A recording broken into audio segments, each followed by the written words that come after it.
నీ కన్నీళ్లను తుడిచెదను, నీ దుఃఖాన్ని సంతోషముగా మార్చెదను. యిర్మీయా 31:13. మన జీవితంలో కొన్నిసార్లు బాధలు, నష్టాలు, నిరాశలు వస్తాయి. ఆ సమయాల్లో మనం ఒంటరిగా ఉన్నామనిపిస్తుంది. కాని దేవుడు చెబుతున్నాడు, నేను నీ కన్నీళ్లు తుడుస్తాను, నీ దుఃఖాన్ని సంతోషంగా మార్చుతాను.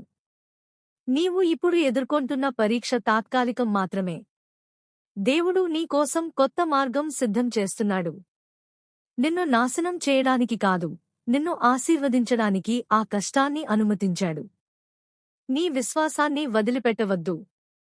దేవుడు నిన్ను గుర్తుపెట్టుకున్నాడు. నీవు ఏడ్చిన ప్రతి కన్నీటికి ఆయన సమాధానం సిద్ధం చేశాడు. త్వరలో ఆ కన్నీళ్లు సంతోష కళ్ళీటిగా మారతాయి.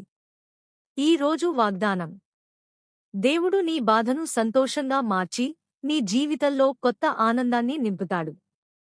ఈ ఛానల్ను సబ్స్క్రైబ్ చేయడం ద్వారా మరెంతో మందికి దేవుని వాక్యం చేరుతుంది.